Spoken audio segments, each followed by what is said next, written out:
Treinador de robô tem um vínculo de emprego reconhecido pela justiça no Brasil. Será que é o fim do crowdwork, como a gente conhece? Numa decisão recente do Tribunal Regional do Trabalho da 2ª Região, os desembargadores confirmaram a sentença de primeira instância que reconheceu o vínculo de um trabalho que era realizado por operadores de telefonia que contratavam pessoas que preenchiam um determinado cadastro e executavam algumas tarefas. Essas tarefas eram realizadas junto a alguns robôs que fazem atendimento ao cliente. Então ele tanto corrigia quando o robô fazia algum erro de interpretação, como ele também fazia uma informação sobre aquele erro para que houvesse o aprendizado de máquina. Essa decisão ela gerou uma certa polêmica porque o crowdwork ele se assemelha também a outras atividades, como por exemplo entregadores por aplicativo e motoristas por aplicativo. E o receio é essa decisão contaminar um pouco essas outras relações e que haja algum tipo de reconhecimento nesse sentido. Isso talvez inviabilizasse a atividade de aplicativos como Uber ou como iFood no Brasil. Então é por isso que é a importância de se ter uma atenção a essa decisão. Mas o que é o crowdwork? É quando a empresa ou as empresas oferecem algumas atividades mediante remuneração para serem executadas por pessoas em qualquer lugar do país ou qualquer lugar do mundo. Elas têm algum roteiro, elas precisam executar algumas tarefas e elas podem aceitar ou não, podem fazer de casa, pode fazer em qualquer lugar do mundo, tem uma flexibilidade muito grande. E ele é oferecido para várias pessoas, ou seja, as primeiras pessoas que pegam aquele serviço vão executá-los sem obrigação de pegar ou não. Agora, uma vez pegando, ele tem a obrigação ali de executar para que possa haver aquela remuneração. Então, ele é muito popularizado na internet, existem várias áreas do mundo e aqui no Brasil também é dessa forma. Além de treinador de robô, outras atividades podem ser utilizadas nessa modalidade de crowdwork. Por exemplo, web designers, contadores, serviços de marketing são colocados na web e por meio de uma plataforma que faz a intermediação ou por meio da plataforma que contrata essas pessoas e os usuários ali cadastrados executam aquele serviço. Então essa decisão ela tem uma importância para a gente saber qual é a repercussão que ela vai ter em outras modalidades desse trabalho de crowdwork ou trabalho por aplicativo. Agora uma curiosidade sobre essa decisão. Ela foi em maioria, ou seja, foi um conjunto de desembargadores que fizeram um voto confirmando ou não a sentença de primeira instância que reconheceu o vínculo. Então a maioria dos desembargadores entendeu que sim, que haveria ali a relação de emprego. E uma desembargadora não, ela entendeu que o trabalho era de fato autônomo. Então a lei brasileira ela traz alguns elementos que vão configurar a relação de emprego, certo? Não importa se você tem tanto um contrato escrevendo que não é ou tem um CNPJ, emite nota fiscal. Para a Justiça do Trabalho, o que importa é a identificação desses elementos. Quais são eles? Primeiro, a pessoalidade. Aquele serviço tem que ser prestado por aquele trabalhador, por aquela pessoa, ou seja, ele não pode encaminhar para uma outra pessoa fazer. Segundo, onerosidade. Existe uma remuneração, uma contraprestação pelo serviço.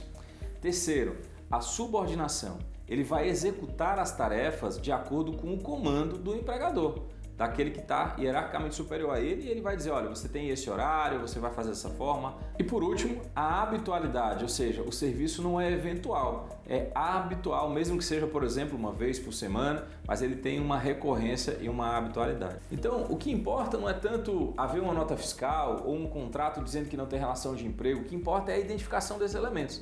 A Justiça do Trabalho, quando identifica esses elementos, ele reconhece que ali tem uma relação de emprego independente da denominação que é colocada.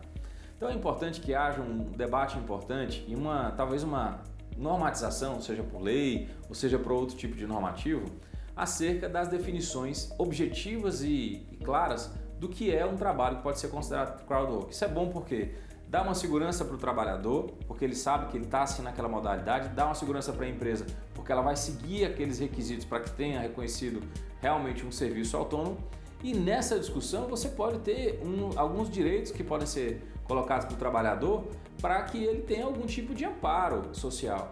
A CLT ela pode ser muito pesada para esse tipo de trabalho mais moderno e a gente precisa trazer as relações de trabalho para o mundo contemporâneo, mas também permitindo uma produtividade para da empresa, uma dinamicidade de trabalho, mas sem também tirar direitos importantes de uma certa segurança social para aquele trabalhador, independente se é um vínculo formal de emprego ou um trabalho autônomo. Então, mesmo no cenário de incertezas, por exemplo, não tem uma definição, não tem uma regulamentação, as empresas e os trabalhadores podem se atentar a alguns elementos. Como a gente disse, um CNPJ, uma cláusula no contrato não é suficiente, não são suficientes para afastar completamente a relação de emprego.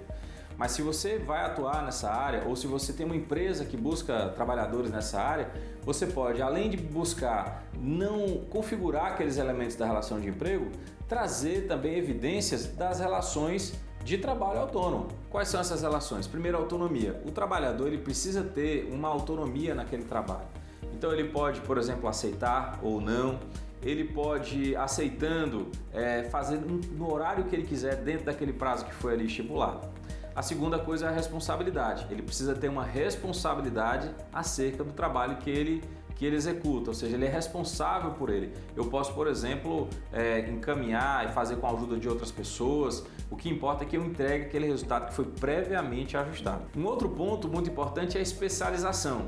Essa mão de obra ela precisa ser, de certa forma, especializada, não só do ponto de vista acadêmico, ou só isso, ou do ponto de vista técnico. Então, ou seja, é uma mão de obra que ele tem algum background técnico ou de formação para executar aquela tarefa, como por exemplo o contador, ou profissional de marketing, ou web designer, ou mesmo, por exemplo, o entregador. Mas ele tem alguma habilitação técnica para que ele possa executar aquelas tarefas. O outro ponto é a flexibilidade. Ele pode escolher quando ele vai fazer ou aonde ele vai fazer o trabalho. O que importa é que ele cumpra aquele prazo que foi previamente estabelecido. Ele tem flexibilidade total acerca desse trabalho.